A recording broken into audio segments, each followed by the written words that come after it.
नमस्कार दर्शक बंधु पवन वर्ल्ड यूट्यूब चैनल आपण मानक स्वागत। फ्रेंड्स आज वीडियो आमे जानिबा भगवान विष्णु को पाखरे थिबा सुदर्शन चक्र रहस्य विषय रे। संसार पालनकर्ता भगवान विष्णु को ही कहा जाए। भगवान विष्णु धरा पृष्ठ रे विभिन्न प्रकार अवतार रे आसे निजर काम करी चली जाइछंती। जेपरिक भगवान विष्णु कृष्ण अवतार, राम अवतार एवं वर्तमान जगन्नाथ अवतार रूप रे धरा पृष्ठ रे विराजमान। तेबे फ्रेंड्स भगवान विष्णु सहित विभिन्न प्रकार रहस्य जोड़ी ही रही। आज वीडियो रे आमे जानिबा भगवान विष्णुंकर सबुठारु बड़ रहस्य विषय रे, जो रहस्य विषय रे बहुत कम लोकन को जाना छंती। तेबे फ्रेंड्स आज वीडियो रे आमे जानिबा भगवान विष्णुंकर सुदर्शन चक्र रहस्य विषय रे।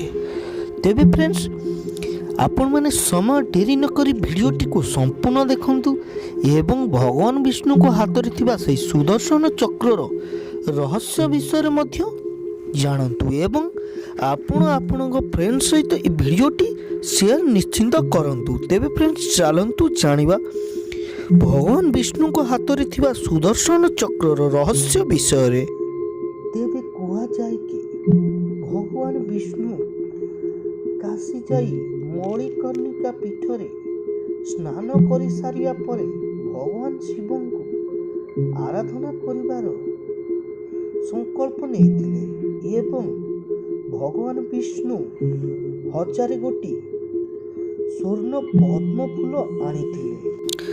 किंतु जेतबेले भगवान विष्णु शिवंकर पूजा आरंभ करथिले एही समय रे भगवान विष्णुंकर आनिथिबा 1000 गोटी फूलरू गोटे फूल कम पड़ी जाइतिला। याकु देखि भगवान विष्णु बहुत व्यस्त होई पड़थिले। शेषरे किछि उपाय न पाई भगवान विष्णु निजर गोटे नेत्र काढ़ी स्थापन करिथिबा शिवलिंग रे निजर नेत्र को अर्पण करथिले। या पर भगवान शिव विष्णु को पूजारे प्रसन्न होइथिले एवं शेषरे भगवान शिव निजर सुदर्शन चक्र को भगवान विष्णु को प्रदान करिथिले। सही दिन ठारू भगवान विष्णु को पाखरे सुदर्शन चक्र विराजमान बोली कहा जाए।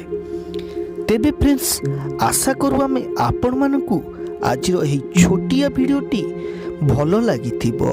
वीडियोटी जदि आपण मानकू भल लगी थाए वीडियोटी को लाइक करिया सहित आपण आपणक प्रियजन सहित निश्चिंत शेयर करिवे एवं एपरी वीडियो देखिबा पई आपण माने हमर एही चैनल टी को सब्सक्राइब करिवे एवं पाखरे थिबा बेल आइकन टी को निश्चिंत भाबे दबाई दियंतु, जहा फल रे आपण माने एपरी वीडियो प्रतिदिन देखिबा को पाइबे।